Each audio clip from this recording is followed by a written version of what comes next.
ચાલો મિત્રો આગળ વધીએ તો સૌપ્રથમ 11મો દાખલો પરીક્ષા માટે ડબલ એમપી છે.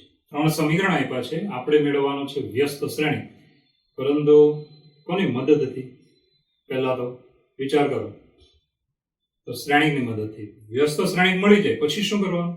પછી આપણે એનો ઉકેલ મેળવવાનો છે. આ સમીકરણનો શું મેળવવાનું છે? ઉકેલ. પહેલા આપણું ટાર્ગેટ હોવું જોઈએ વ્યસ્ત શ્રેણી. એટલે મોટો દાખલો છે, 3 ગુણમાં પૂછાય. તો આપણે લેન્ધી દાખલો હોવાથી પહેલા એ ઇન્વર્સ સુધી જઈશું. ધ્યાન આપજો, એ ઇન્વર્સ સુધી જઈએ તો ઇન્વર્સની વાત કરીએ તો શું થાય? જો એ પહેલા તો આપેલ સમીકરણ સંહતિને શ્રેણિક સમીકરણ સ્વરૂપે લખતા. ચાલો શ્રેણિક સમીકરણ સ્વરૂપે લખીએ. તો પહેલા તો xyz ના સહગુણક જુઓ, 2 1 1, પછી આમાં જોવાનું 1 2 1. છેલ્લામાં જો x વાળું પદ નથી, માટે x નું સહગુણક શું લેવાનું? 0. અહીંયા આવે 0 3 5 ગુણ્યા xyz ઇઝ ઇક્વલ ટુ, ચાલો અચળ પદ છે 1, 3/2 અને 9. બરાબર છે. હવે મિત્રો આને આપણે નામ આપી દઈશું. જો આને નામ આપીએ તો પહેલાને a, બીજાને x અને જમણી બાજુમાં b લેતા. ચાલો આ પ્રમાણે મેં લઈ લીધું છે. હવે આગળ વધીએ તો જ્યાં a બરાબર આપણો શ્રેણિક છે 2 1 1 1 2 1 0 3 5. ચાલો x બરાબર આપણો શ્રેણિક છે xyz અને b બરાબર આપણો શ્રેણિક છે કે ભાઈ 1 3/2 9. 1 3/2 9. હવે આગળ વધીએ તો પહેલા તો શ્રેણિક એનું શું લેવાનું? આપણે બધાય તો તમને યાદ હશે, નિશ્ચયક લેવાનું. ચાલો શ્રેણિક એનો નિશ્ચયક determinant of a is equal to, ચાલો નિશ્ચયક 2 1 1 1 2 1 0 3 5. ચાલો આનું વિસ્તરણ કરવાનું. બરાબર છે. વિસ્તરણમાં બહુ વધારે લાંબુ પદ લખવાની જરૂર નથી. 5 2 10 +10 3 1 3 +3 10 અને 3 એટલે 13. ચાલો -1 ઇન્ટુ -5 અને પેલું 0 થાય એટલે -5 +1 ઇન્ટુ 3 1 3 ને 0 એટલે 3. ચાલો સાદરૂપ આપી દઈશું. 13 2 26 5 1 5 અને 3 1 3. બરાબર છે. 26 અને 5 31 અને 3 34. આ જે 34 આવ્યા તે 0 નથી. હવે 34 જો 0 નથી તો આપણે શું થાય? તો ઇન્વર્સ નું અસ્તિત્વ છે. માટે એ ઇન્વર્સ નું અસ્તિત્વ છે. બરાબર છે. હવે આપણે ઇન્વર્સ નું અસ્તિત્વ છે તેને મેળવવા માટે શું કરવું પડશે? તો પહેલો ટાર્ગેટ ઇન્વર્સ માટે મેં કીધેલું. તેની માટે સહઅવયવ શ્રેણિક આપણે બનાવવા પડશે. જેના 9 9 ઘટક, આ જે શ્રેણિક છે એના 9 ઘટકના પહેલા તો સહઅવયવ બનાવવા પડશે. ધ્યાન આપજો. તો અજોઇન્ટ ઓફ a માટે, અજોઇન્ટ ઓફ a માટે ચાલો આના માટે વાત કરીશું. તો પહેલા ઘટકથી શરૂઆત કરીએ છીએ તો a11. બરાબર છે. હવે થોડું ડાયરેક્ટ લખશો તો ચાલશે. કેવી રીતે? જુઓ તો આપણે અત્યાર સુધી શું લખતા હતા? -1 ની ઘાતમાં 1 + 1. તો તમારે યાદ રાખવાનું કે આ જે ઘટક છે ને એમાં તમે આમ ચોકડી પાડો વિકર્ણ વાળી, તે વિકર્ણ ઘટક છે તો એમાં -1 ની બેકી ઘાત જ આવે. અને વિકર્ણ ઘટક સિવાયના ઘટક કયા છે? તો આ 1 1 3 -1. એની ઘાતમાં -1 ની એ પદ જ્યારે લેશો ને ત્યારે -1 ની ઘાતમાં એકી ઘાત જ આવશે, એટલે અયુગ્મ ઘાત જ આવશે. ત્યારે માઇનસ લખવાનું. એટલે ડાયરેક્ટ બનાવતા શીખો. હવે મોટો દાખલો હોય ત્યારે તમે ડાયરેક્ટ લખી શકશો. ચાલો આનો સહઅવયવ કેવો થાય? તો 10 અને -3 એટલે 13. અને આ ઘટક છે વિકર્ણ ઘટક છે એટલે આપણે જે આવ્યું તે જ લખવાનું. કેટલા લખવાના? 13. તો ધ્યાન આપજો 13. તો અહીંયા થયા 13. ચાલો પછી a12. ચાલો એનો નિશ્ચય કેટલો આવશે? તો -5. ધ્યાન આપજો 0 એટલે -5. અને આ છે ને વિકર્ણ ઘટક નથી એટલે આપણે આગળ શું મૂકવા પડે માઇનસ એટલે -5 અને આ માઇનસ કેટલા થઈ ગયા +5 વિકર્ણ ઘટક હોય તો ઉપનિશ્ચયક સીધો લઈ લેવાનો વિકર્ણ ઘટક ન હોય તો ઉપનિશ્ચયક લેવાનો અને એની આગળ શું મૂકી દેવાનું માઇનસ ચાલો હવે આ ઘટક જુઓ આ પાછો વિકર્ણ ઘટક કહેવાય અગ્ર વિકર્ણ પ્રતિવિકર્ણ એટલે આ બધા ઘટક વિકર્ણ ઘટક હોય તો સીધો ઉપનિશ્ચયક લખવાનો 3 × 3 -0 એટલે 3 ચાલો a13 બરાબર 3 એટલે 3 ચાલો હવે આવે છે a21 ચાલો a21 હવે પાછા જોશો તો આ વિકર્ણ ઘટક નથી એટલે આપણે આગળ મૂકવાના માઇનસ ઉપનિશ્ચયક ની આગળ શું મૂકવાના માઇનસ ચાલો ઉપનિશ્ચયક -5 અને 3 × 3 એટલે -3 એટલે -8 અને આગળ શું મૂકવાના થયા માઇનસ એટલે કેટલા થયા ફરીવાર 5 × 5 -5 -3 એટલે -8 ઉપનિશ્ચયક -8 હવે વિકર્ણ ઘટક ન હોય તો આગળ માઇનસ મૂકો -8 ને માઇનસ એટલે +8 ચાલો પછી a22 હવે મિત્રો વિકર્ણ ઘટક છે આ વિકર્ણ ઘટક બરાબર ચોકડી પડે એની પર આવે છે તો સીધો ઉપનિશ્ચય 2 × -5 -10 0 એટલે -10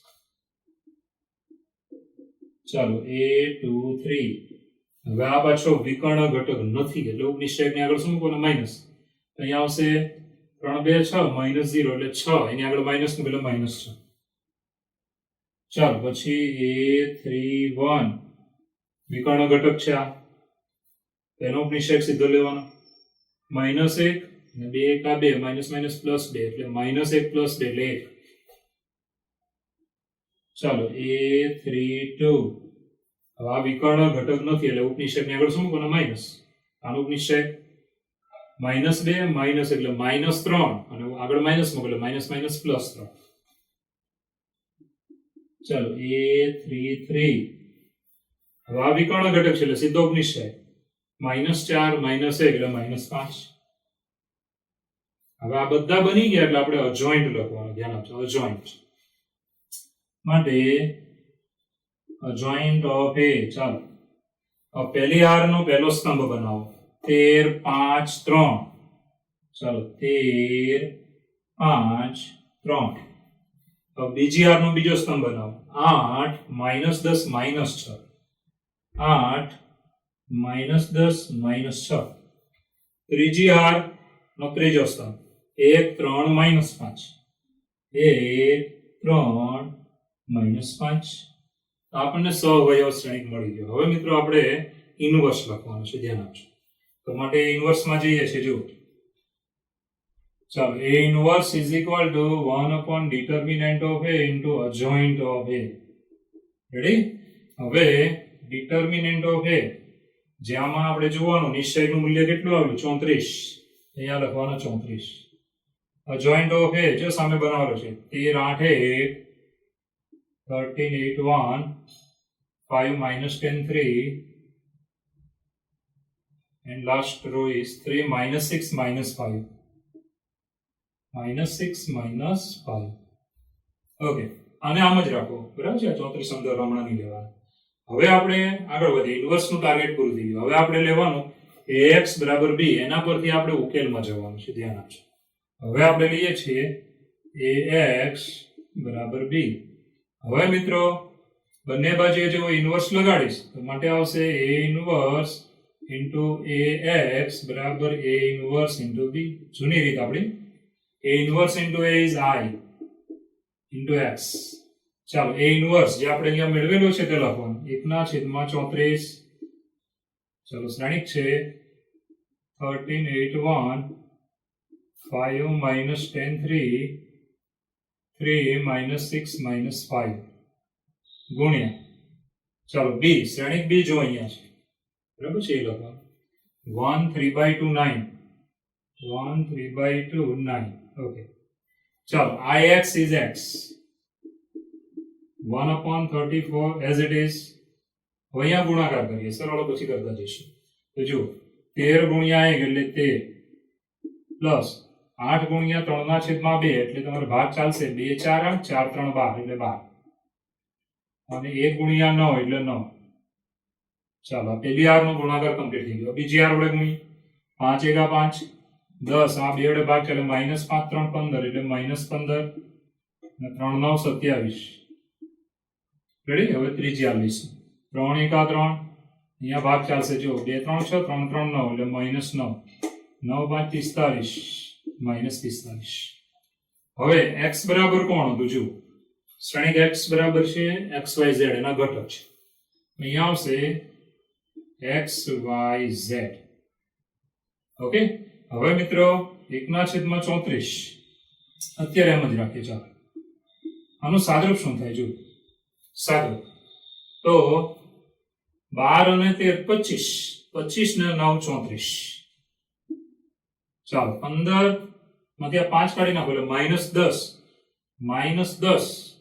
આમાંથી કાઢી નાખો એટલે કેટલા આવે 17. ચાલો પછી 9 માંથી 3 કાઢી નાખો -6 આમાં ઉમેરી દો એટલે 51 જોઈ લો બરાબર. 3 કાઢી નાખો એટલે -6 45 ને 6 51 બરાબર છે. જોઈ લો ગુણાકાર એકવાર ફરી જોયું તો જોઈ લો 3 એકા 3 2 3 6 3 3 9 અને 5 9 45. ઓકે ચાલો મિત્રો હવે આગળ વધીએ તો સૌપ્રથમ 34 નું પદ અંદર લઈ લઈએ તો બરાબર આવશે 34 એકા 34 17 2 34 એટલે 1/2. હવે અહીંયા 34 છે 51 છે ભાગ ચાલતો નથી એટલે એમનું રહેવા દઈશું -51 ના છેદમાં 34. 17 વડે ભાગ ચાલે ધ્યાન આપજો તો એ આપણે ચલાવી દઈએ. 17 વડે કેટલા 17 3 51 અને 17 2 34 એટલે હું ડાયરેક્ટ લખી નાખું છું ભાગ ચાલે છે એટલે શું આવશે જો 17 3 51 અને 17 2 34. ઓકે ચલો બંને બાજુએ સરખાવી દઈશું એટલે આપણને ઉકેલ મળશે. માટે ઉકેલ x બરાબર 1 y બરાબર 1/2 અને z બરાબર -3/2. આ થઈ ગયો ઉકેલ. હવે તમને ધારો કે ઉકેલ ગણ માંગ્યો હોય તો તમારે આમ લખવાનું માટે ઉકેલ ગણ તો આપણી પાસે આવી રીતે પદ આવશે xyz યામ કહેવાય 1/2 અને છે -3/2 બરાબર છે. x યામ y યામ અને z યામ. આ થઈ ગયો આપણો દાખલો. આવા દાખલા એક્ઝામમાં પૂછાય છે એટલે જરા ધ્યાનમાં રાખજો. સૌપ્રથમ 3 સમીકરણ આપ્યા હતા જો બીજી વાર જો તો આ સંહતિને શ્રેણિક સમીકરણ સ્વરૂપે લખવાનું. નામ આપો x બરાબર b a x અને b. હવે determinant of a here is 34 and is not equal to 0 then a inverse is exist then adjoint of a બરાબર છે. સહવયવ શ્રેણિક a માટે પહેલા શું લખવાના સહવયવ બરાબર છે. કોફેક્ટર્સ લખવાના સહવયવ. હવે આ તમને મેં ડાયરેક્ટ લખતા શીખવાડ્યું. શું કરવાનું જો કે તમે જ્યારે વિકર્ણ ઘટકની વાત કરશો ને તો આ ચોકડી પડે. આ ચોકડી પર જે આપણે અહીંયા ઘટકો આવી જતા હોય ઘટકો અહીંયા ચોકડી પર જે આવી જાય છે એમાં ડાયરેક્ટ ઉપનિશ્ચય જ લખી દેવાનું. અને આની સિવાયના ઘટક 4 વધ્યા. કયા 4 છે જો 1 2 3 4. આ જે રાઉન્ડ કર્યો તે 4 લખો ત્યારે એના ઉપનિશ્ચયની આગળ શું મૂકવાના માઈનસ. બરાબર છે. હવે સહવયવ મળ્યા એના પરથી આપણે શું લખવાનું સહવયવ શ્રેણી. પહેલી આરનો પહેલો સ્તંભ બીજી આરનો બીજો સ્તંભ ત્રીજી આરનો ત્રીજો સ્તંભ. હવે મિત્રો a ઇન્વર્સ લખવાનું 1 determinant of a into adjoint of a. બરાબર છે. આટલું થઈ જાય એટલે આપણે જૂની રીતે x બરાબર b ઇન્વર્સ લગાડવાનું. આ તો તમને ખબર જ છે બધી. ગુણી નાખો સાદરૂપ આપો અને x y z આ ત્રણ તમને મળી જશે. એક્ઝામમાં ઉકેલ ગણ માંગ્યો તો જવાબ આવી રીતે લખો. ઉકેલ માંગ્યો તો આ ઉપરની રીતે લખવાનું. ઉકેલ માંગ્યો હોય તો આ જવાબ નીચેનો લખવાની જરૂર નથી. ખાલી x y z ની કિંમત લખવાની. ઓકે ચલો આગળ વધીશું. જો 12મો દાખલો જો 3 સમીકરણ આપ્યા છે. ઓકે શું મેળવવાનો છે ઉકેલ. તો પહેલા ટાર્ગેટ a ઇન્વર્સ મેળવવા માટે આપેલ સમીકરણ સંહતિને શ્રેણિક સમીકરણ સ્વરૂપે લખતા. ચાલો xyz ના સહગુણક જુઓ 1 -1 અને 1. બીજામાં જુઓ 2 1 -3. ત્રીજા સમીકરણમાં જુઓ 1 1 1. ઓકે પછી xyz અને પછી જમણી બાજુના અચળ પદ જુઓ 4 0 2. ચાલો આને આપણે નામ આપી દીધું ax બરાબર b. હવે અહીંયા x કોણ છે તે આપણે લખવું પડશે.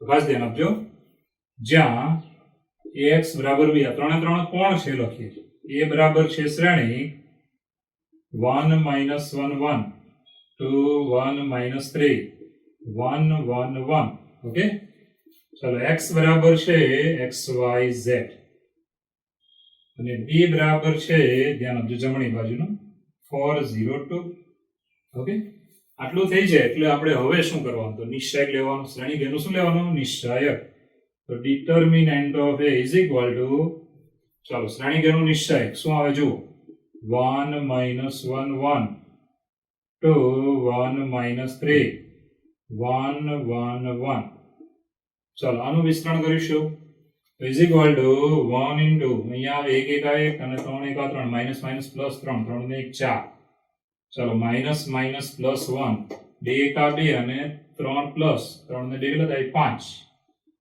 ચલો 1 into 2 1 2 માઈનસ 1 એટલે 1 ચલો is equal to 4 plus 5 plus 1 કેટલા થયા 10 આ જે 10 થયા તે 0 નથી હવે 0 ન હોય તો ચોખ્ખી વાત છે માટે a ઇન્વર્સ નું અસ્તિત્વ છે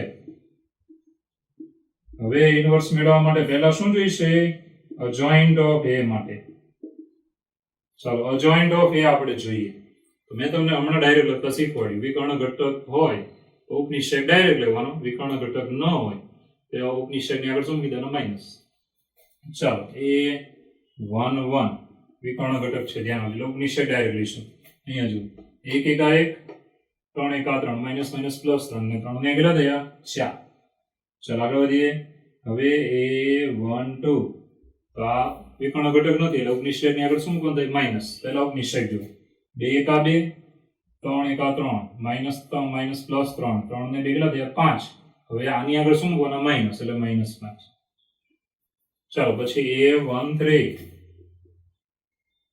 આ વિકર્ણ ઘટક કહેવાય એટલે આની આગળ આપણે ઉપનિષેકની આગળ માઈનસ મૂકવાનું નહીં ચાલો આનો ઉપનિષેક 2 1 2 માઈનસ 1 એટલે 1 ચાલો પછી a 2 1 હવે આ વિકર્ણ ઘટક નથી એટલે આગળ માઈનસ મૂકીશું આનો ઉપનિષેક -1 -1 એટલે -2 એની આગળ માઈનસ મૂકો એટલે +2 ચાલો a 2 2 આ વિકર્ણ ઘટક છે ચોકડી પડવાની પર આવે છે એટલે માઈનસ આગળ નહીં મૂકવાનું ચાલો આના ઉપનિષેકની વાત કરીએ 1 1 માઈનસ 1 1 એટલે 0 ચાલો a 2 3 વિકર્ણ ઘટક નથી એટલે આગળ શું મૂકવાના માઈનસ જો આનો ઉપનિષેક 1 1 માઈનસ 1 1 માઈનસ માઈનસ પ્લસ 1 1 અને કેટલા થાય 2 આગળ શું મૂકવાના માઈનસ એટલે -2 ચાલો પછી 3 1 વિકર્ણ ઘટક છે આ ધ્યાન આપજો તો શું આવે જો 3 3 માંથી 1 જાય એટલે કેટલા 2 વિકર્ણ ઘટક છે એટલે સીધા 2 ચાલો પછી a 3 2 વિકર્ણ ઘટક નથી એટલે આગળ માઈનસ મૂકવા પડશે આનો ઉપનિષેક -3 અને -2 -5 અને આગળ માઈનસ મૂકો એટલે +5 બરાબર છે -5 +5 ઓકે છેલ્લો ઘટક વિકર્ણ ઘટક છે એટલે ઉપનિષેક સીધો લઈ લેવાનો ચાલો આનો ઉપનિષેક શું આવે 1 -2 એટલે 3 ચાલો આ આપણને મળી ગયા છે સહવયવ દરેક ઘટકના હવે અજોઇન્ટ લખીએ તો માટે સહવયવ શ્રેણિક છે આપણો અજોઇન્ટ of a is equal to ચાલો પહેલી હારનો પહેલો સ્તંભ બનાવવાનો 4 -5 1 4 -5 1 બીજી હારનો બીજો સ્તંભ બનાવવાનો 2 0 -2 2 0 -2 ઓકે ત્રીજી હારનો ત્રીજો સ્તંભ બનાવવાનો 2 5 3 2 5 3 રેડી ઓકે હવે આપણે જાણીએ છીએ સૂત્ર inverse 1 upon determinant of a into adjoint of a નિશ્ચયકનું મૂલ્ય કેટલું હતું 10 1 ના છેદમાં 10 અને સહવયવ શ્રેણિક જે આપણે હમણાં જ અહીંયા બનાવ્યો છે 4 2 2 પછી -5 0 5 -1 +1 તો +1 -2 3 જો બરાબર 4 2 2 -5 0 5 1 -2 3 ઓકે ઇન્વર્સ મળી ગયો એટલે આપણે જૂની રીત આપણી જૂની અને જાણી ગઈ બરાબર છે ચાલો ax બરાબર b ઇન્વર્સ લગાડો a inverse into is I then after a inverse અહીંયાથી મૂકી દો અહીંયા આવશે 1/10 શ્રેણિક 422 -505 પછી અહીંયા છે 1 -2 3 ગુણ્યા b b એટલે અહીંયા છે જો 402 અહીંયા આવશે b શ્રેણિક b 402 ઓકે ચાલો ix then x 1/10 as it is and you should be multiply these two matrix then we get આપણને મળશે ધ્યાન આપજો શું મળે જો સ્તંભ આ એક જ છે પહેલી આ લઈને ગુણી 4 4 16 ડાયરેક્ટ ગણી નાખીએ તો બી ચાલશે 4 4 16 બરાબર છે 0 અને 2 2 4 16 અને 4 કેટલા થયા 20 ચાલો હવે બીજી આ લઈએ 5 4 20 0 અને 5 2 10 -20 પ્લસ 10 એટલે -10 ચાલો છેલ્લી લઈએ 4 1 4 ઓકે 4 0 3 2 6 6 અને 4 કેટલા થયા 10 હવે મિત્રો શ્રેણિક x એટલે xyz બરાબર જે આગળ આપણે લખેલું છે અને અંદર આપી દો બધાને ભાગી નાખો એટલે સીધું જે આવતું તે જ લખવાનું 10 2 20 10 1 10 10 1 10 માટે હવે સરખાવી દઈશું તો ઉકેલ મળી જશે ઉકેલ x બરાબર 2 y બરાબર -1 અને z બરાબર 1 આપણો જવાબ છે તો હવે તમને દાખલાની રીત આવડી ગઈ હશે તો આ દાખલામાં તમે જુઓ સ્ટેપ બાય સ્ટેપ જુઓ એનો મતલબ સ્ટેપ કઈ રીતે છે તો પહેલો સ્ટેપ નામ આપવાના છે શ્રેણિક અલગ બનાવવાના છે a x b બીજું સ્ટેપ ડિટર્મિનન્ટ લેવાનો ઇન્વર્સ મળે આ બીજું સ્ટેપ ત્રીજું સ્ટેપ અજોઇન્ટ બનાવવાનું સવયવ લખીને ડાયરેક્ટ નહીં બનાવતા આ લખજો વધારે માર્ક છે 3 ગુણમાં પૂછાય છે બરાબર છે હવે મિત્રો ઇન્વર્સનું સૂત્ર તો પહેલો બીજું ત્રીજું અને હવે આવ્યું ચોથું સ્ટેપ 4 ઇન્વર્સના સૂત્ર પ્રમાણે ઇન્વર્સ બનાવો આ 10 વાળું પદ અંદર નહીં લેવાનું ઓકે અંદર લેશો ને તો આ ગુણાકાર અઘરો થઈ જશે હવે પાંચમું સ્ટેપ જુઓ જૂની વાત આપણે ઇન્વર્સ અને b બંનેનો ગુણાકાર કરો હવે તમારે આને અંદર લઈ લેવાનું ને ડાબામાં x એટલે xyz હતું અને x ની કિંમત y ની કિંમત z ની કિંમત એને શું કહેવાય ઓકે તો એકદમ ઈઝી દાખલો છે ઓકે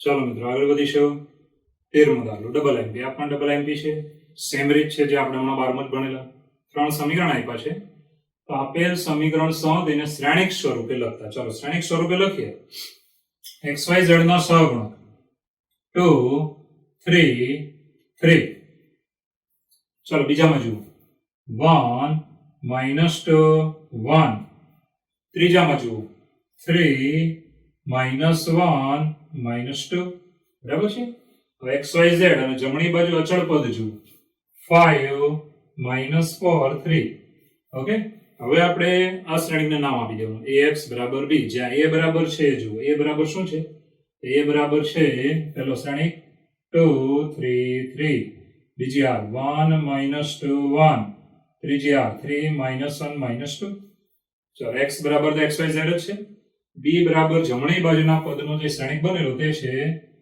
5 -4 3 ઓકે આ બધું લખતા તમને આવડી ગયું છે આગળ વધીએ શ્રેણિકનું શું લેવાનું નિશ્ચય તો 2 3 3 1 -2 1 3 -1 -2 ચાલો આનું વિસ્તરણ કરવાનું વિસ્તરણ તો 2 ગુણ્યા ચાલો અહીં કેટલા આવે +4 એક એક આવે માઇનસ માઇનસ પ્લસ 1 4 ને કેટલા થયા 5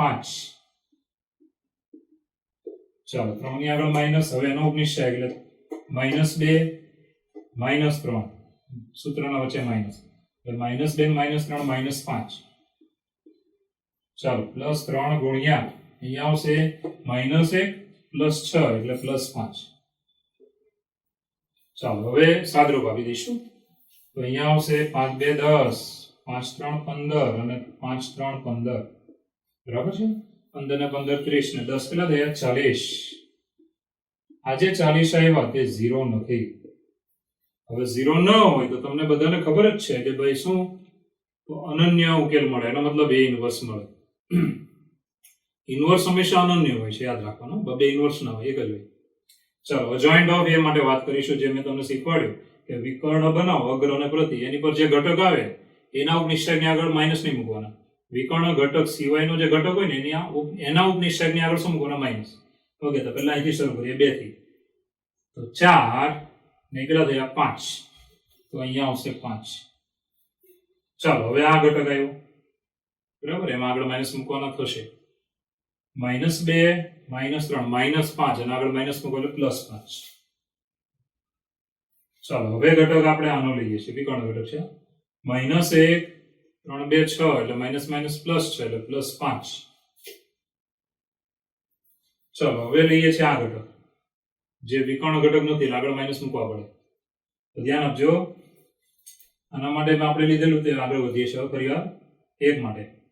તો 3 2 6 -6 અને +3, -6 +3 એટલે કેટલા વધ્યા -3, અને આગળ માઇનસ મૂકો તો શું થઈ જાય +3. ચલો અહીંયા 3, બરાબર છે. હવે વિકર્ણ ઘટક આવી ગયો વચ્ચે, તેનો નિશ્ચય -4 3 3 9 -9 -4 અને -9 -13. ચાલો હવે ઘટક આવ્યા જે વિકર્ણ ઘટક નથી એટલે આગળ માઇનસ આવશે. જેનો 2 1 2 -2 3 3 9 -9 -2 અને -9 એટલે -11, આગળના માઇનસ મૂકો એટલે માઇનસ માઇનસ +11. ચાલો હવે આવે છે આ ઘટક, વિકર્ણ ઘટક છે એટલે ડાયરેક્ટ ઉપનિષય 3 1 3 3 2 6 6 અને 3 કેટલા થયા 9.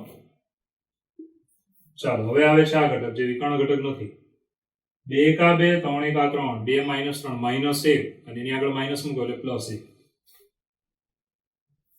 ચાલો હવે આવે છે આ છેલ્લો ઘટક, વિકર્ણ ઘટક છે 2 2 4 -4 ને -3 એટલે -7. હવે મિત્રો જોઈન્ટ ઓફ એ લખીએ છીએ બોયઝી, તમને બધાને આવડી જાય. પહેલી હારનો પહેલો સ્તંભ 5 5 5, પહેલી હારનો પહેલો સ્તંભ 5 5 5, બીજી હારનો બીજો સ્તંભ 3 -13 11, 3 -13 11. ચાલો ત્રીજી હારનો ત્રીજો સ્તંભ 9 1 -7, 9 1 -7. ઓકે, હવે આ સહવયવ શ્રેણિક બની ગયો છે. આગળ વધીએ ઇન્વર્સમાં. જો A inverse is equal to 1 upon determinant of A into adjoint of A. નિશ્ચયકનું મૂલ્ય હતું 40. ચાલો adjoint of A અહીંયા છે આપણી પાસે 5 3 9 5 3 9 પછી 5 -13 1. ચાલો 5 11 -7 5 11 -7. ઓકે, ચાલો મિત્રો હવે જૂનું છે જે તમે ભણ્યા તે, નવું કશું નથી, બરાબર. ઓકે, અહીંયા આપણે ઇન્વર્સ લખવાનો છે તો 1/40. ચાલો એ ઇન્વર્સ હતો આપણો આગળનો શ્રેણિક છે એમાં. ચાલો 5 -13 1 5 11 -7. ચાલો શ્રેણિક બી 5 -4 3 5 -4 3. ઓકે, હવે સાદરૂપમાં જઈએ 1/40 એમ જ, એટલે જમણી બાજુમાં જ આપણે આગળ વધીએ. આ ડાબત તમને ખબર જ છે, ગુણાકાર કરી નાખીએ. શું આવજો 5 5 25, 5 5 25. જો ડાયરેક્ટ ગુણાકારમાં તકલીફ હોય તો તમારે શું કરવાનું, સરવાળો કરવાનો બધા ઘટકનો. જાય રીતે 5 5 25, પછી 3 4 12 એટલે -12 અને 9 3 27, બરાબર છે. પછી આપણે સાદરૂપ આપી દેવાનું. ચાલો 5 5 25 13 13 ચોક 52, બરાબર છે. માઇનસ માઇનસ પ્લસ 52 અને 3 1 3. રેડી, આગળ વધીએ. હવે ત્રીજી આ લઈએ છીએ 5 5 25 11 4 44 અને 7 3 21. ચાલો 7 3 21. ઓકે, હવે મિત્રો સાદરૂપમાં આગળ વધીએ તો આપણી પાસે જે શ્રેણિક છે એમાં ઘટકમાં આગળ વધીએ. ધ્યાન આપજો 1/40 એમ જ. ચાલો સરવાળો કરીએ. જો તો સીધી વાત છે કે 27 માંથી 2 કાઢી નાખો, પહેલા 25, 25 માંથી હવે 10 કાઢી નાખો 15. આ 25 માં 15 ને ઉમેરી દો એટલે 30 ને 40. ચાલો હવે આમાં જો 52 ને 3 કેટલા થાય 55.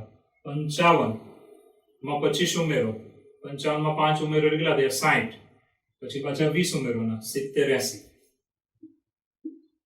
ચાલો છેલ્લું જુઓ. હવે તમે આ 21 છે ને તેને 25 માંથી કાઢી નાખો એટલે કેટલા વધે 4 પ્લસ 4 આમાંથી કાઢી નાખો -40. બરાબર છે. હવે મિત્રો આગળ વધીએ તો 1/40 વડે બધાને ગુણી નાખીએ તો અહીંયા આવશે આપણી પાસે 40 1 40 40 2 80 40 1 40 -1.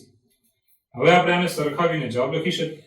તો માટે કહી શકાય માટે ઉકેલ x બરાબર 1 પછી y બરાબર 2 z બરાબર -1 તો આ થઈ ગયો આપણો જવાબ. તો હવે તમને રીત આવડી ગઈ છે, બરાબર છે. આમાં કઈ અઘરું છે નહીં. આંકડા જોઈને સાદરૂપ આપો, ફોર્મેટ ફિક્સ, ફોર્મેટ પ્રમાણે જ ચાલો. ફોર્મેટ જોઈ લો.